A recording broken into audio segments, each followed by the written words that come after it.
फिटकरी पर शत्रु का नाम लिख करके जला दें। दुश्मन दया की भीख मांगेगा, रोएगा, गिड़गिड़ाएगा और आपसे दया की भीख मांगेगा, आपको अपनी कहानी पूरी सुनाएगा। दोस्तों दुश्मन जो है, यदि आप उसको अपने कदमों में डालना चाहते हैं और आपको लगता है कि ये मेरा शत्रु है, इसको बुरी मौत मरना चाहिए और ये शत्रु जो है मुझे पूरी जिंदगी परेशान कर रहा है, अब इस शत्रु को परेशान होना चाहिए और आप चारों तरफ से शत्रु से घिर गए और आपको समझ नहीं आ रहा कि यार किस तरह से दुश्मन को धूल चढ़ाई जाए, किस तरह से शत्रु को नष्ट किया जाए, ये मुझे बहुत परेशान करते चले जा रहे हैं। सामने से आकर के गाली गलौज करता है या कहीं सब लोगों के सामने आपको कहीं नीचा दिखाता है, मार्केट में मिलता है तो नीचा दिखाता है, आपका पड़ोसी आपको परेशान करता है, पड़ोसी दिन रात लड़ाई करता है, लड़ाई झगड़े करता रहता है, या फिर आपकी दुकान चल रही है तो दुकान पर भी जलते हैं लोग और वहाँ भी कोई शत्रु होता है जो आपकी दुकान को बंधवा देता है, यानी कि दुकान अब चलना बंद हो जाती है। तो दोस्तों इस तरह की, या फिर आपकी कोई प्रॉपर्टी है तो वो भी हड़पना चाहता हो, कई तरह के कोर्ट कचहरी के केस, झूठे केस में आपको फंसा दिया हो और आपका पैसा और समय वैसे ही बर्बाद हो रहा हो,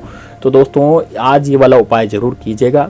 बड़ा ही ज़बरदस्त उपाय है। फिटकरी पर बस नाम लिखना है और इस जगह जला करके इस जगह फिटकरी को गाड़ देना है, बस आपका काम दोस्तों हो जाएगा। दोस्तों फिटकरी जो होती है वह कई तरह के प्रयोग में, तंत्र प्रयोग में काम में ली जाती है। फिटकरी का प्रयोग जो है वो ज़्यादा से ज़्यादा तंत्र शास्त्र में किया जाता था और इस फिटकरी का प्रयोग नज़र उतारने में भी किया जाता था। आपने देखा होगा दादी माँ और नानी माँ जो हमारी होती थी, या पुराने समय में पुराने जो लोग होते थे वो फिटकरी से नज़र उतारने का काम भी किया करते थे और शत्रु नाश का भी काम किया करते थे। यानी कि बड़े बड़े राजा महाराजा जो होते थे, उनके जो शत्रु होते थे उनको इस फिटकरी के प्रयोग से ही वो खत्म करते थे। तो दोस्तों ये फिटकरी का जो प्रयोग होता है वो आप भी काम में ले सकते हैं। इस फिटकरी के प्रयोग से आप अपने दुश्मन को धूल भी चढ़ा सकते हैं। तो दोस्तों किस तरह से फिटकरी का प्रयोग किया जाएगा और कैसे अपने दुश्मन का नाश किया जाएगा, तो वही मैं आज आपको बताने जा रहा हूँ। तो दोस्तों देखिए, इस फिटकरी का प्रयोग करने के लिए आपको सबसे पहले फिटकरी का प्रयोग करने के लिए आप सबसे पहले क्या क्या सामग्री की जरूरत पड़ेगी और कौन से दिन इसको करना पड़ेगा, तो पूरा इस वीडियो को अंत तक जरूर देखिए। दोस्तों वीडियो को लाइक नहीं किया तो जरूर कर दीजिए, क्योंकि वीडियो लाइक करने से आप पर बालाजी की कृपा, हनुमान जी की कृपा और महादेव की कृपा निश्चित रूप से होगी। यदि आप लाइक में कंजूसी करेंगे तो फिर कृपा कैसे बनेगी। तो दोस्तों लाइक फ्री में हो जाता है, फ्री में हम कोई भी चीज़ कर सकते हैं। एक लाइक में एक पहले बटन दबाना पड़ता है और लाइक हो जाता है। तो दोस्तों जरूर दबाइए बटन और आप महादेव की कृपा जरूर प्राप्त कीजिए। तो दोस्तों ये वीडियो जो आपके पास पहुंचा है, ये महादेव और बजरंग बली की कृपा से ही पहुंचा है। आपके पास आपके दुश्मन बहुत थे, आपके दुश्मन बहुत हो रहे हैं और उन दुश्मनों का खात्मा करने के लिए ही ये वीडियो आपके पास पहुंचा है। इसलिए इस वीडियो को पूरा जरूर देखिएगा और आपको निश्चित रूप से इसमें सॉल्यूशन मिलेगा और आपके ज़िंदगी की प्रॉब्लम, आपकी ज़िंदगी की जो परेशानी है वो तमाम परेशानियां इस वीडियो के माध्यम से ही खत्म हो जाएंगी। तो चलिए बात करते हैं दोस्तों कि किस तरह से इसको आपको प्रयोग करना है। देखिए दोस्तों, सबसे पहले तो आपको यहाँ पर एक फिटकरी का टुकड़ा ले लेना है। दोस्तों फिटकरी आप जानते होंगे, आप परचूनी की दुकान पर या कहीं किराने की दुकान पर ये फिटकरी आसानी से मिल जाती है और वहाँ पर आप फिटकरी ले लें। फिटकरी ला करके आपको क्या करना है, फिटकरी जब आप लाएं तो फिटकरी ला करके आपको उस पर आपको इधर अपने कमरे में बैठ जाना है या कहीं ऐसी जगह बैठ जाना है जहाँ एकांत हो, है ना। अब इसको किस दिन करना है, देखिए मंगलवार शनिवार को तो शत्रुनाश के उपाय किए जाते हैं। मंगलवार शनिवार को कोई सा भी उपाय आप शत्रुनाश का कर सकते हैं। तो ये भी आप यदि मंगलवार शनिवार को करें तो इसका रिजल्ट आपको बहुत ज़्यादा देखने के लिए मिलेगा। इस उपाय को आपको रात्रि के समय करना है, दिन में इस उपाय को नहीं करना। ध्यान रखें, रात्रि के समय ही उपाय होगा, सुबह के समय नहीं होगा, दिन में नहीं होगा।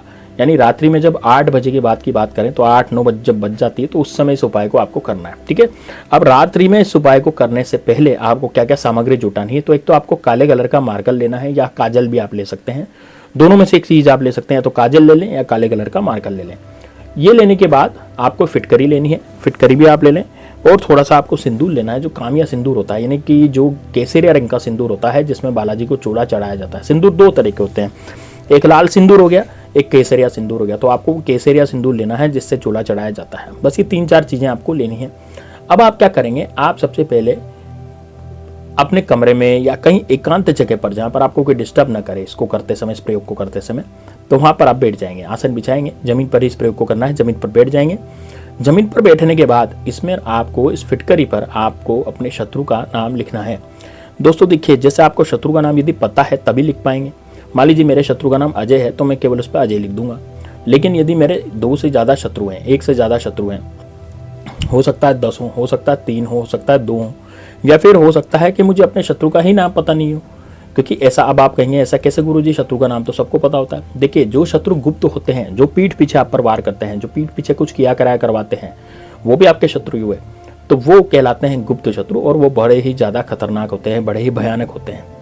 तो दोस्तों ये जो शत्रु हैं जो बड़े ही भयानक हैं, उन शत्रुओं से कैसे नाश किया जाए, तो दोस्तों ध्यान रखिएगा, जो भी शत्रु आपके जीवन में आकर के परेशानी मचा रहा है, जो आपके जीवन में आकर के दुख दर्द और परेशानी मचा रहा है लेकिन आपके सामने नहीं आ रहा, तो वो शत्रु आपका गुप्त शत्रु कहलाता है। लेकिन वो सामने से मीठा मीठा बोलता है, सामने से बड़ी अच्छी बातें करता है, लेकिन उसके मन में आपके प्रति ईर्ष्या चलती रहती है, जलन की भावना चलती रहती है, और जलन की भावना के कारण ही वो आपका शत्रु बनता है। अब दोस्तों ये शत्रुता तो जरूर निभाएगा, तो इस कारण यदि आपके शत्रु का नाम आपको पता नहीं और आपको लगता है कि आपके जीवन में कई तरह की ऐसी घटनाएं हो रही हैं जो किसी शत्रु द्वारा ही कराई जा रही है ना, जैसे आपका कोई काम नहीं बन रहा, सारे काम बिगड़ते जा रहे हैं, तो इस तरह के जो काम हैं वो नहीं बन रहे हैं, तो इसका मतलब उसके पीछे वो शत्रु ही है। तो आप फिटकरी पर केवल मात्र काले कलर के मार्कर से शत्रु लिख देंगे, ठीक है, क्या लिख देंगे, शत्रु। देखिए आपको यदि एक ही शत्रु पे उपाय करना है तो आप शत्रु का नाम लिखें जिसका नाम आप जानते हैं, लेकिन यदि आपको उपाय सभी शत्रुओं पे करना हो, चाहे आपके 1000 हो चाहे लाख हो, फिर कितने भी शत्रु हो, उन पर करना है, तो आपको काले कलर के मार्कर या काजल से आपको केवल क्या लिखना है, शत्रु लिख देना है। अब इस फिटकरी का क्या करना है दोस्तों, आपको थोड़ी आग की व्यवस्था करनी है। फिटकरी का टुकड़ा जो है वो थोड़ा छोटा लीजिएगा, ज़्यादा बड़ा फिटकरी का टुकड़ा आपको नहीं लेना, और थोड़ी आग की व्यवस्था करें। अब आग की व्यवस्था कैसे कर सकते हैं, तो कोई लकड़ी जला लें या फिर कोई कोयला जला लें, या किसी भी तरह से आपको आग की व्यवस्था करनी है ना। लकड़ी भी जला सकते हैं, कपूर भी जला सकते हैं, कोई कागज़ वगैरह भी जला सकते हैं, आग जलनी चाहिए, इस तरह की व्यवस्था आपको करनी है। और उसके बाद आपको ये फिटकरी अपने ऊपर से 7 बार घुमा लेनी है दोस्तों, अपने ऊपर से 7 बार घुमा लें। 7 बार घड़ी की सुई की उल्टी दिशा में आपको ये फिटकरी घुमानी पड़ेगी। तो घड़ी की सुई की उल्टी दिशा में इस फिटकरी को घुमाएं, और फिटकरी को घुमाने के बाद इसको आपको उस आग में डाल देना है। लेकिन दोस्तों एक बात का विशेष ध्यान रखना है, जब आप इसको आग में डालेंगे तो आपको अपने कमरे में ये नहीं करना, अपने रूम में नहीं करना है, छत पर जाकर करना है। या तो आप छत पर करें या मुख्य द्वार पर करें, दोनों में से एक जगह कर सकते हैं। छत पर करें तो ज़्यादा बेस्ट रहेगा, क्योंकि उसका धुआं जो है सीधा आसमान में चला जाता है ना। या खुले में करें, कहीं आपके घर के बाहर यदि खुला है वातावरण तो वहाँ भी कर सकते हैं। तो 7 बार वार लें। आपको ये वैसे भी देर रात को करना है, मतलब कि ये 8 बजे के बाद, 9 बजे 10 बजे जब सब लोग सो जाते हैं और शांति हो जाती है, उस समय इसको करना है। तो आप क्या करेंगे, अपने ऊपर से 7 बार घड़ी की सुई की उल्टी दिशा में इसको वारेंगे और पार करके इसको आग में डाल देंगे। बस आग में इसको जला देना है, आग में जल जाएगी फिटकरी पूरी तरह से। तो बस वापस आपको लौट आना है अपने घर पे, और पीछे मुड़ करके बिल्कुल नहीं देखना। दोस्तों यकीन मानिए, आपके ऊपर जो भी जादू शत्रु ने किया, जो भी किया होगा, वो सबसे पहले खत्म होगा। दूसरा, वो शत्रु अब दोबारा कभी भी आप पर कुछ भी नहीं करा पाएगा, क्योंकि वो अपने में ही खो जाएगा, उसके साथ ही बुरा होने लग जाएगा। यानी शत्रु जो है उसकी शक्ति कमजोर पड़ जाएगी, वो जिस अकड़ में फूट रहा था वो सारी अकड़ शत्रु की निकल जाएगी। यानी कि आपसे वो कभी भी तू तड़ाक से बात करने की कोशिश नहीं करेगा। दूसरा, वो आपके पास कुछ करवाने की भी कोशिश नहीं करेगा, और आपके पास आकर के गाली गलौज करने की भी कोशिश नहीं करेगा, क्योंकि वो अपनी समस्याओं में ही उलझ जाएगा। उसके जीवन में अब समस्याएं ही समस्याएं पैदा हो जाएगी। तो दोस्तों बड़ा ही जबरदस्त टोटका है, इसको जरूर कीजिएगा। मिलते हैं नेक्स्ट वीडियो में, तब तक के लिए जय श्री राम, जय